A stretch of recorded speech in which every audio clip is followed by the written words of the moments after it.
Hi, everyone. Welcome back to Gratuity. I'm your host, Darin. Thank you to everyone who's reached out. We really appreciate the support, all the kind words. If you want to get involved, please hit us up at gratuity@tastemade.com. Share a story, share a recipe, share what you're cooking, share what cookbook you're reading, or share something that has nothing to do with food. If you just want someone to talk to, we are here for you. We are so excited to have the owners of our favorite cookbook store now serving in Los Angeles, Ken and Michelle. Shout out to their daughter, Frankie, who is the CEO / boss / avatar of cuteness for all that we love. We have a really great conversation with them today. We talk about what they're going through as a small independent bookstore, the shift they've had to make, what the CARES Act means for them. And then also they give us a laundry list, a great list of books to read, to get inspired of when you want to get into the kitchen to either bake, cook large family meals, use fresh vegetables. It's really fun. There's some lightheartedness and just a really great conversation about people who really love and know cookbooks. So thanks again for watching, and please enjoy some Gratuity.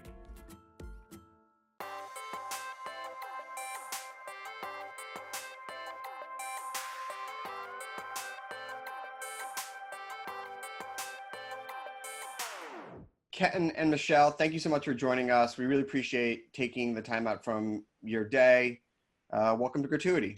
Thanks for having us. As an independent bookstore, what were the immediate effects on the business, both in the lead up to the non-essential shutdown and then sort of immediately after the non-essential shutdown? With the lead up, we kind of noticed maybe a month before, foot traffic was definitely dwindling. Sales were kind of following that downward curve to where it was pretty slow during the week, and then it was like less and less people on the weekends. And also the fact that that we were in Chinatown, we also kind of felt that other effect as well. Being in Chinatown, did you see a slowdown in business before people were really taking the social distancing seriously? I want to say yes. I don't know if it was like mentally that we thought that, but it definitely was slower. And, you know, you were kind of seeing it on like social and on the news about how, you know, different businesses in like different Chinatowns were being affected. So you could definitely see that like there weren't as many people coming to Chinatown as normally would, like on the weekends, because it's very touristy. You did see a little bit of that creep in. I want to go back a little bit, just for people who are unfamiliar with Now Serving. What is it, and what gave you the inspiration in opening a cookbook store in the time where maybe the idea of opening any sort of bookstore is a little bit of a not normal business? So we opened the store in September of 2017, and it was definitely a long time project. We probably had been thinking about it at least 3 years before we opened the store. Ken worked fine dining for a very long time, and we talked about having a family, and I was really struggling with the idea of having a family with fine dining hours. It was just really challenging. A lot of people do it and I commend them. I just knew that I was probably going to go crazy.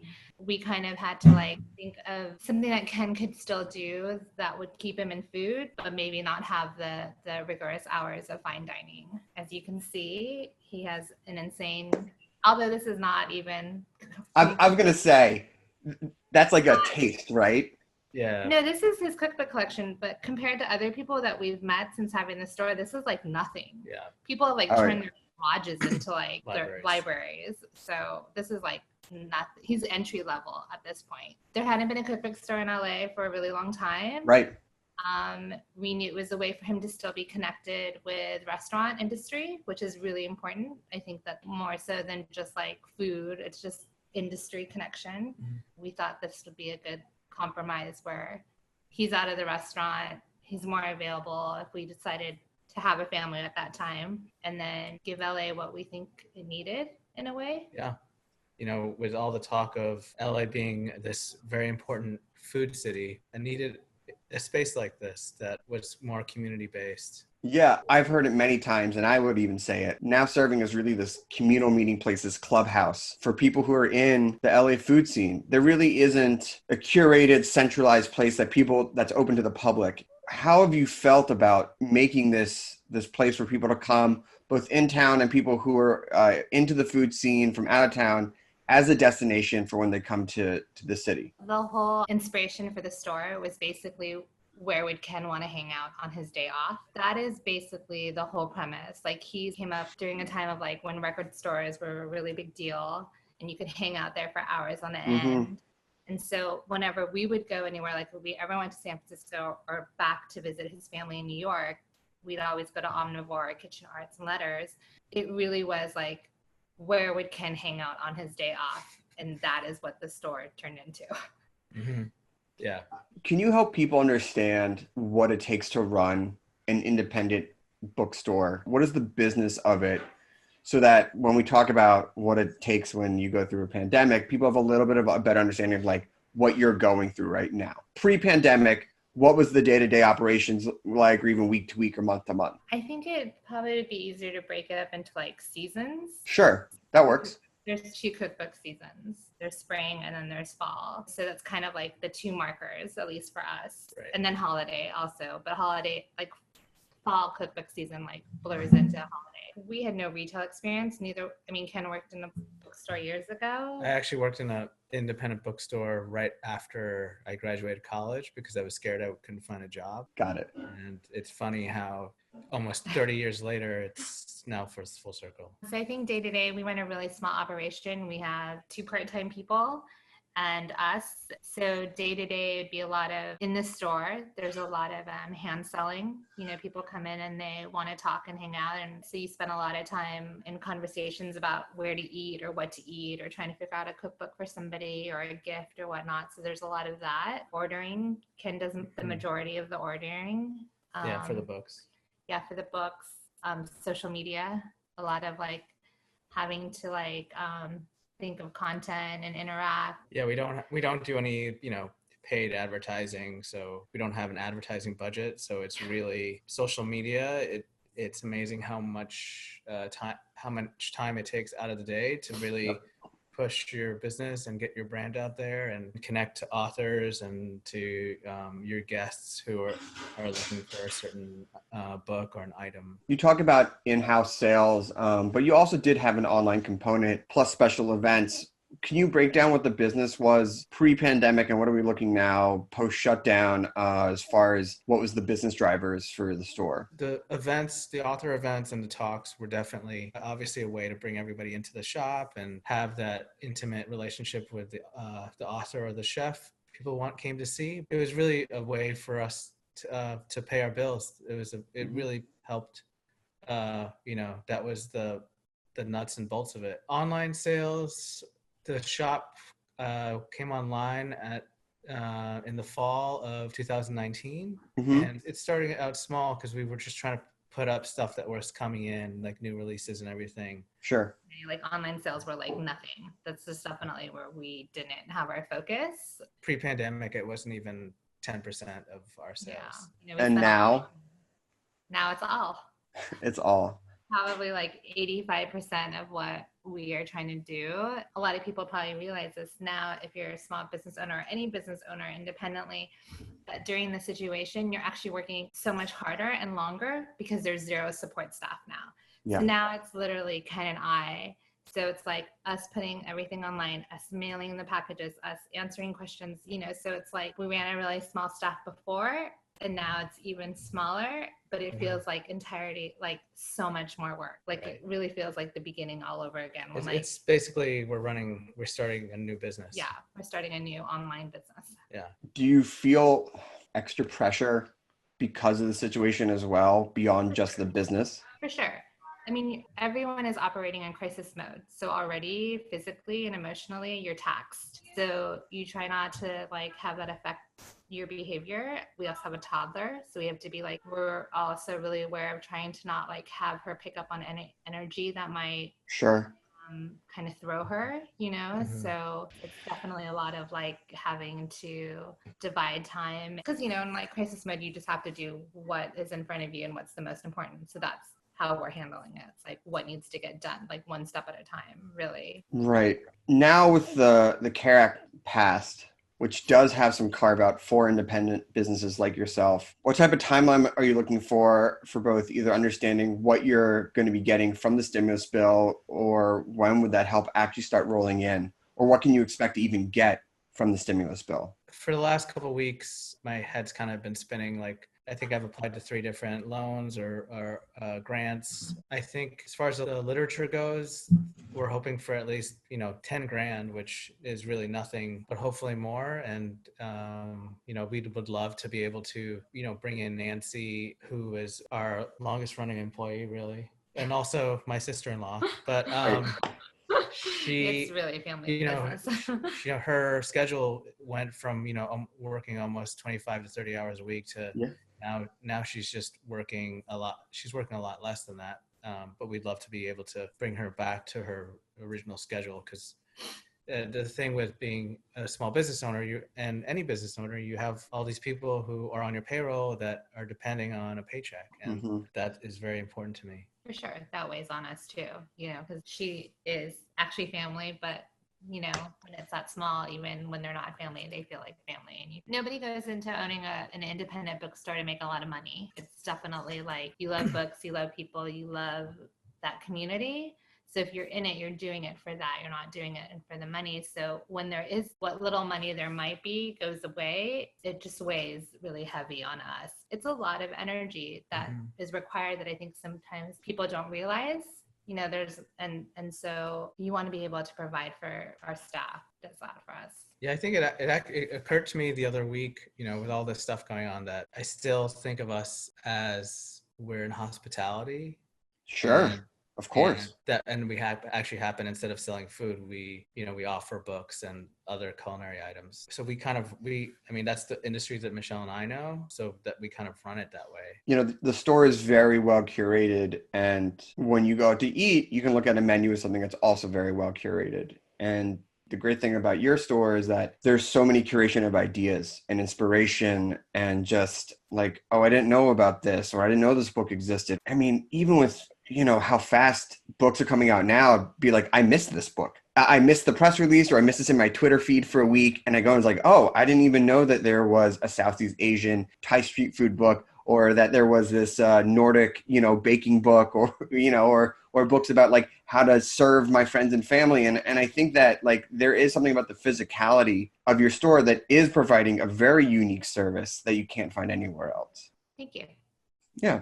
I have one more sort of heavy question, and then we're going to get into like the cooking and things like that. But between the stimulus bill, between online sales, between the continued support of friends and family and the community, is that enough? Is that enough to keep treading water until things get back to normal? People are being very understanding that this is affecting everyone. So a lot of people are being very like generous with like due dates and when bills need to be paid, and like kind of giving some wiggle room. I think it's going to be so much harder coming out of it, because that's when I think everyone's going to be like, well, we're back to normal, without realizing that that's not even true. It's like a new normal now. And so we're just moving forward as much as we can. Last week, we did like a sales projection of like what we should be hitting as far as online sales. And it's really maybe 60% less than what we would make during the week compared to for online. But we're just hoping at this point to just be able to cover our salaries and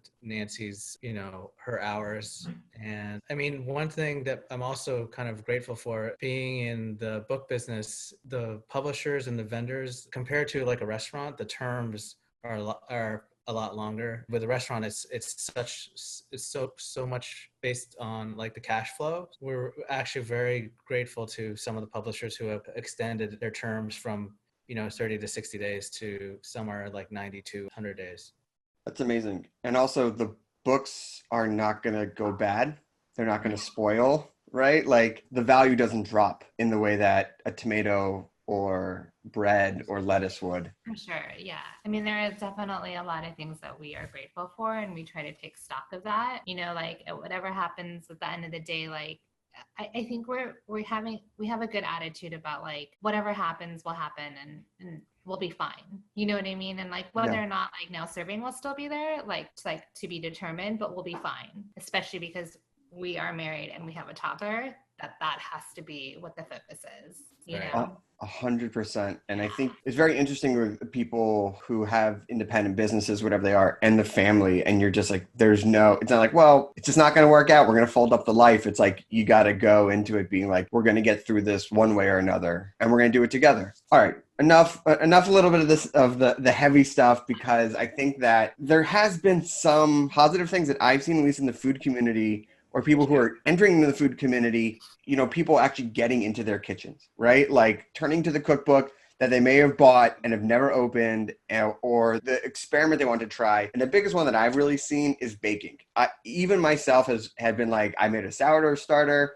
I had a failed loaf of bread. I'm going to try again this weekend. It's nothing to brag about. I put myself eating like very terrible bread as a punishment for like what I did to that flour. But as the curators of so many great books on baking, what can you recommend for people who are like just getting into it? And then maybe some people who are like, okay, I've mastered the basic sourdough loaf. Like I'm looking for more. When you talk about bread and bread books, you have to talk about Chad Robertson's Tartine Bread, which is kind of like, that's definitely on the Mount Rushmore of bread books. You'll see that book on pretty much every like bakery's, like their bookshelf, all beat up and falling apart. There's a bakery outside of Chicago in Evanston, Illinois, called Human Bakery, and that book is called Heritage Baking.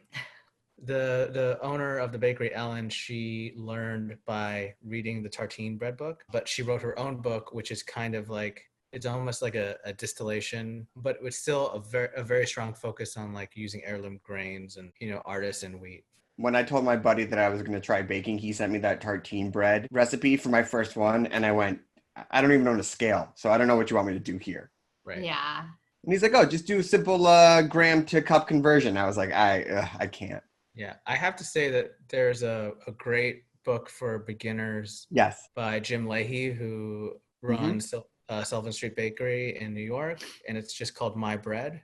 And in the 90s, Jim developed this no-knead bread dough recipe, and you might not get the complex flavors of let's say a sourdough bowl, but you're making really great bread at home, and it really just takes a couple of hours. It makes you feel very masterful of your oven. One of the biggest cookbooks of last year was Alison Roman's Dining In. I mean, I think that was one of the few cookbooks that got out of the cookbook world and into mainstream. And obviously that is a very popular topic right now because pretty much everyone's dining in. Why do you think that book hit last year?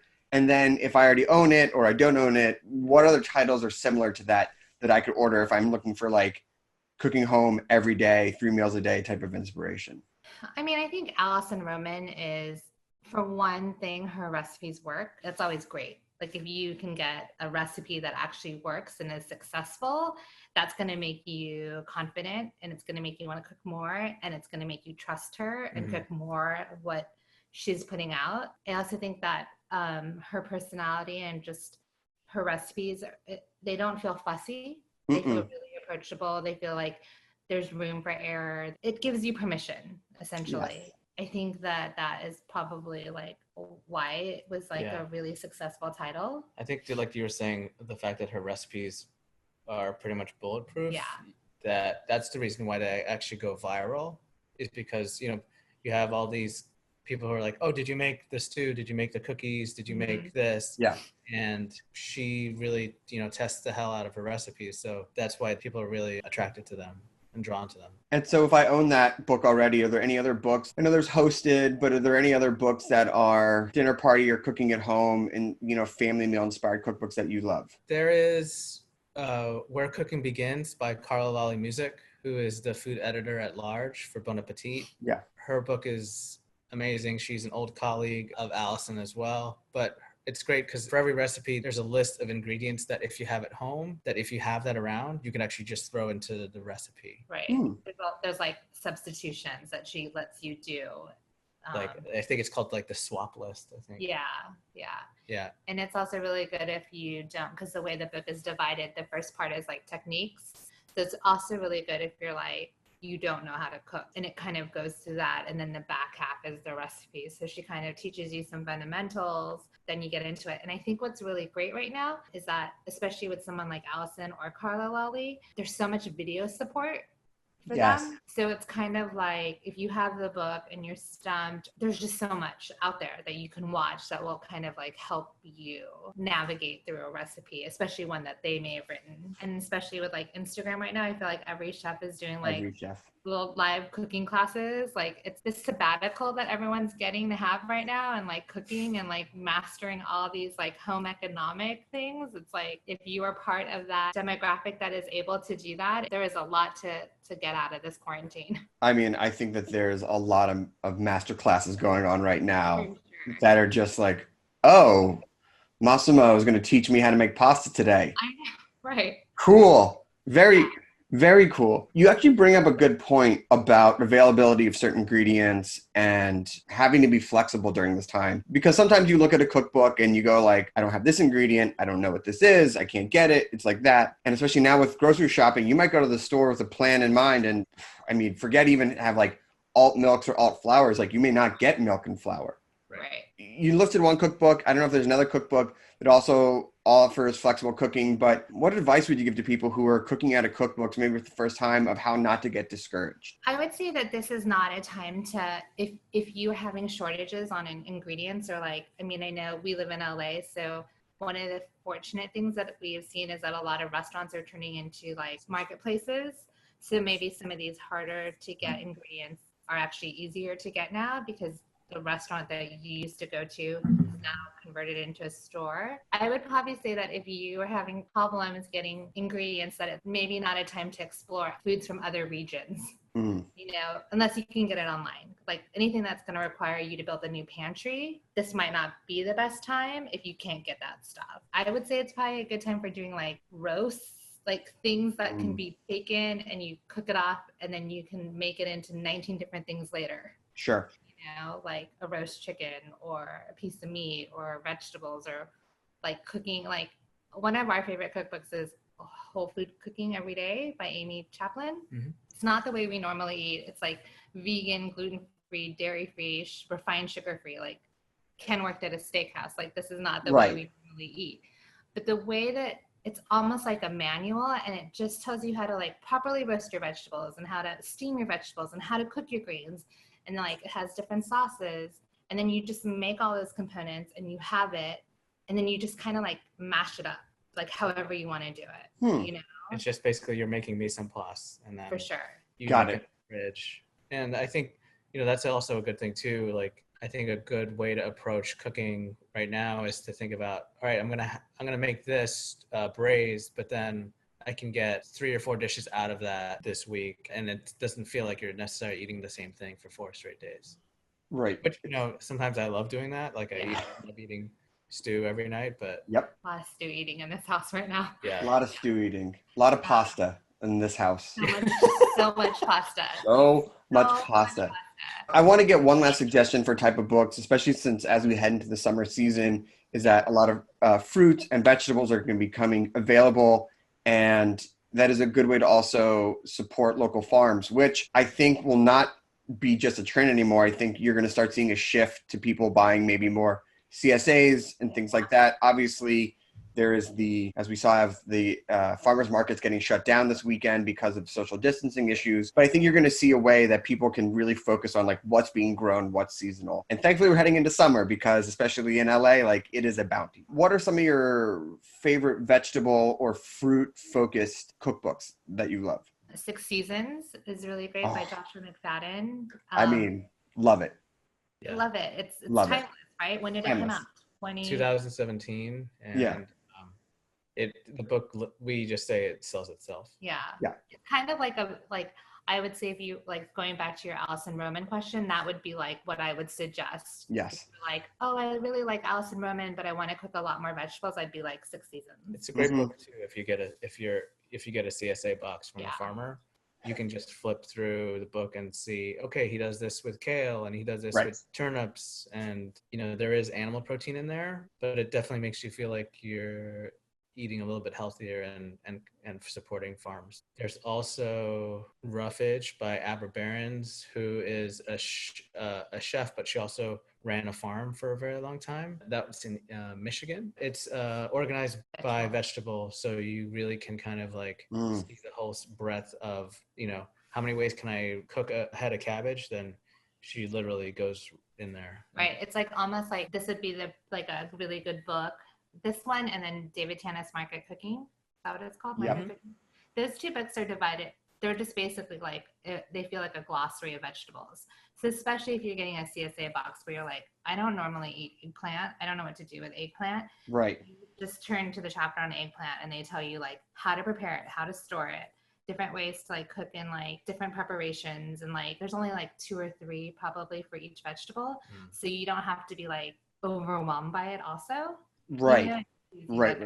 Suggestions, and then you can then take that and then explore. So those are really great, especially if people are getting these boxes. The difference now is like somebody is buying for you. They're telling you like, this is what you have to eat. Versus when you go to the store, you might just get what you're familiar with. Russet potatoes for the 18th time. Yeah.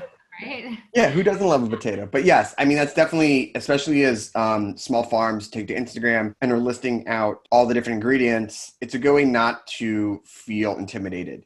If you know that you have a resource of how to cook it, no matter what's put in the box, and also how to make a meal out of it. Because not everyone just wants to eat like, wilted kale.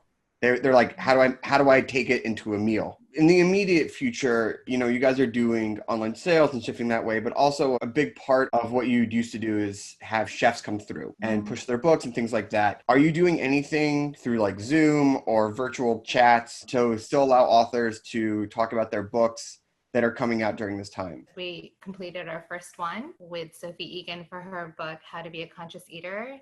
It was great. I mean, I think that the charm of the store is what people love about it when they get to go. But I also think that it's really valuable information that people want, And I also think that the whole conversation makes you kind of feel like you're still part of a little bit of this like community. I mean, that was some of the feedback we got from it, was that kind of like let them have this break and feel a little bit of like being part of something. We have a couple more planned for the month, and then we're kind of just doing it like a couple weeks out at a time, just because I don't know what May is going to look like. So we're just kind of have a couple in April and see how they go. I also think that we have to be careful that people aren't getting fatigued with their screens and these like live talks and chats. And there's so much content available, which is great. But I think people are also getting fatigued by it a little bit, which is why there's this counterpart of like baking bread and cooking and gardening and like doing all these things that are like very tactile and slow. There's definitely like a lot of slow movement happening if you're able to do it, because of the other end of the spectrum, which is so much content. So much content. Going live, people, going live, and like, should I go live today? It's just, you turn on your Instagram and like the whole time. Oh my, it's like every single person. Yeah. To your point, like, I think people are obviously in it right now because it's happening right now in real time, but is there a silver lining? Like, do people retain this love of cookbooks and cooking and baking and be more interested in local stores once they've had time to maybe dig in and understand like that they can be a part of this community? Like, do you see us being stronger, and do you see now serving being like a stronger community when we get through this? One of the upsides of this situation is, I think hopefully there'll be this new generation of people, or a couple generations of folks who will now know how to cook. Yes. And I think that's going to be huge. And we, as an independent bookstore, we feel, lucky to be able to serve that need. Especially there's a bunch of online retailers that actually aren't able to ship out books, like Amazon isn't shipping out books right now. Yep. The silver lining to me is people will care more about food, where it comes from. They'll understand like why restaurant labor and restaurant pricing is so high, because now they know what it takes to make a pork chop, or what makes to make a salad that's restaurant quality, is because you need to know what you're doing, and you need to know who your farmers are. I think it's like with anything, like one of the things that Sophie said during her talk the other day that really resonated, it's like, if you can wrap your head around it, this is a really good time to start a healthy habit. As far as like, so this is like, as far as the silver, like what the silver lining is, what is it going to look like on the other end? I think it just depends on each person, Right. on how much like self-discipline and control they're going to have coming out of it, to be like, you know what, I'm still going to cook. I'm still going to support farmers. I'm still going to do this.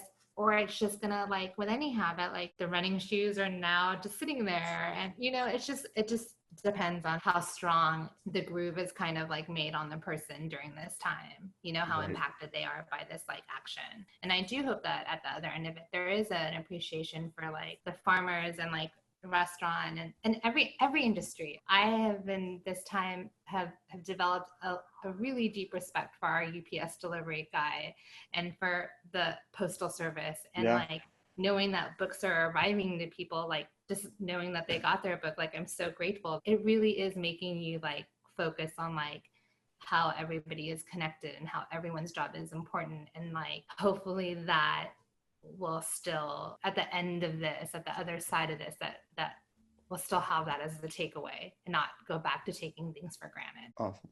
Well, that is a beautiful thing to end on. I really appreciate the time that you took away from running the business and from hanging out with Frankie, because I know that she is a big part of your life as the mascot of Now Serving. I would say she's the #1 champion, right? She's actually the boss. The boss. Yes, my daughter's also the boss. I forget until she reminds me. But if people want to order online, if people want to check out your Instagram, where can they go? Now Serving LA is our Instagram handle, and it's the same for the website.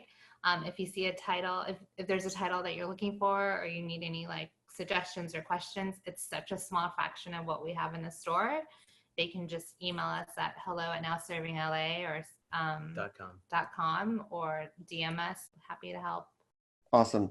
Well, thank you so much. Thank you for all the suggestions. I will probably sneak a few more cookbooks into the house and be like, what? Where did these come from? I had no idea. But I really appreciate the work you're doing and keeping up with the community, even though it's all online right now. I can't wait to get back into the store when everything reopens.